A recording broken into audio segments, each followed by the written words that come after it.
একমত, রাজি? আল্লাহ আমাদের সবাইকে আমল করার তৌফিক দান করেন। ওমা আলাইনা ইল্লাল বালাগ। মুসলমান হিসাবে আমরা একটা কথা বড় জোরে সুরে বলতে পারি, বিশাল দাবির সাথে বলতে পারি যে আমরা সবাই জান্নাতে যেতে চাই। ইনশাআল্লাহ। ঠিক না? ইনশাআল্লাহ। চাই না? ইনশাআল্লাহ।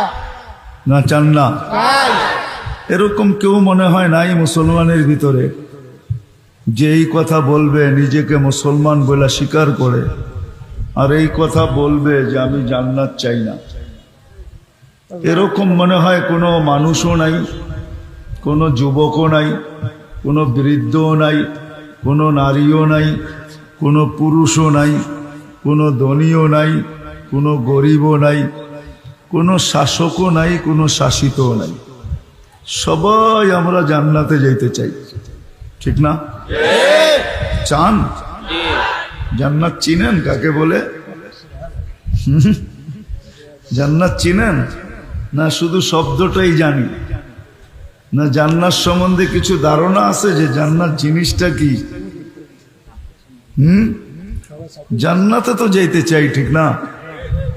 আমার মনে হয় জান্নাত সম্বন্ধে যদি ধারণা থাকতো, হায় তাইলে মনে হয় আমাদের যুবক সারা রাত্র জান্নাত তালাশ করতে থাকতো।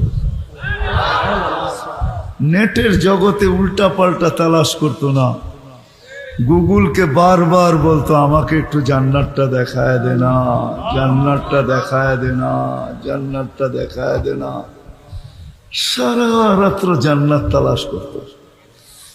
যদি জান্নাতের ধারণা আমাদের কাছে থাকতো যে জান্নাত জিনিসটা কি, যদিও আমাদের নবীজি আয়েশা আমাদেরকে বলছেন, দেখা আয়েশা বলছেন আল্লাহ রসুল জান্নাত দেখছেন মেরাজে যায়, ঘুরা ঘুরা দেখছেন, খুইটা খুইটা দেখছেন, এক একটা সেক্টর দেখছেন, এক একটা এরিয়া দেখছেন, 8 জান্নাত খুইটা খুইটা দেখছেন, কোনখানে কি রাখা আছে এটা দেখছেন, কার জন্য কোনটা এটা দেখছেন।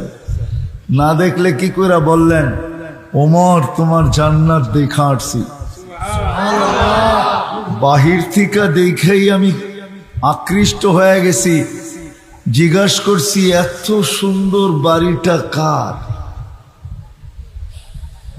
তো জিবরিল আলাইহিস সালাম একটু বেকা কইরা জবাব দিছে, বেকা কইরা। বেকা বোঝেন?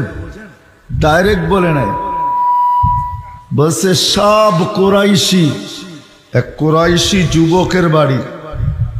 তা আমি ভাবছি আমাকেই বুঝি বলতেছে।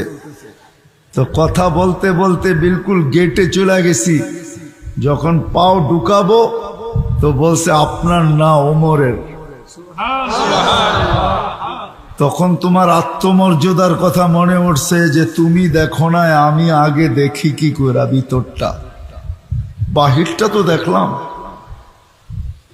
তোমার আত্মমর্যাদার কথা মনে উঠছে যে আমি একা ভিতরটা দেখি কি কইরা, তো পাও ঢুকায়ও বাহির করে নিয়ে আসছি। তো ওমর রাদিয়াল্লাহু তাআলা আনহু চোখের পানি ছেড়া দেয়া বসে, ইয়া রাসূলুল্লাহ একটু দেখা আসতেন ভিতরটা কিরকম বানাইছে, আমার বেডরুমটা কিরকম, আপনার উপরও আমি আত্মমর্যাদা দেখাইতে পারি। আবার আয়েশা বলছে জুবায়ের যেখানে গেছি ওইখানে জান্নাত জিজ্ঞাস করছে, জুবায়ের কবে জান্নাতে আসবে? দুনিয়া জান্নাত চায়, তোমাকে জান্নাত, দুনিয়া জান্নাত চায় আর জান্নাত তোমাকে চায়। দুনিয়া জান্নাত চায় আর জান্নাত তোমাকে চায়, জুবায়ের কবে আসবে? বলছে আলী তোমার বাড়িটা বিলকুল আমার বাড়ির সামনে, রাস্তার এই পার আর ওই পার। ফাতেমা আজকেও আমার থেকে দূরে না, কালকেও আমার থেকে দূরে থাকবে না। আমি বারিন্দায় দাঁড়াইলে ফাতেমাকে দেখবো, ফাতেমা দাঁড়াইলে আমাকে দেখবে। এরকম এক একটা জিনিস আয়েশা বলছে। সাহাবা শুধু শুধু পাগল হয় নাই, আজকে তো আমাদেরকে ডাইকা আনা যায় না,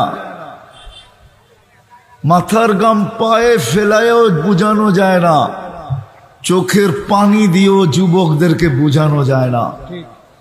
রব্বে কাবার কসম, আওয়াজ না করি, আমার কথা মন দিয়া শোনেন, আওয়াজ চলবে না। ঠিক হোক আর ব্যাঠিক হোক, আপনি চুপ থাকেন, বিলকুল আওয়াজ ছাড়া, তাইলে দিলে গাঁদবে। আর আওয়াজ করবেন, দিলে গাঁদবে না। এই জন্যই আমরা শুনি বেশি, আমল করি খুব কম। এই মজমায় যারা আছে দ্বীনি কথা আজ পর্যন্ত যত শুনছে, তার তুলনায় আমল শিকি পরিমাণও আমাদের কাছে নাই।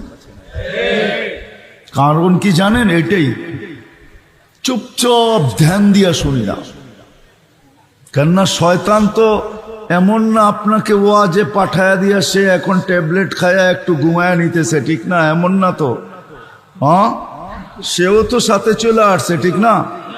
ওই বেটায় জানে, ডাকায় শব্দ বোঝেন তো, হ্যাঁ, ওই বেটায় যে পাঙ্গা নিছে, পাঙ্গা, পাঙ্গা চিনেন? চিনেন না? না মনে হয় চিনেন না আপনারা। পাঙ্গা বোঝেন? পাঙ্গা আপনার আমার জন্যই তো আল্লাহর লেগে আল্লাহর সাথে পাঙ্গা নিছে, ঠিক না? ও জানে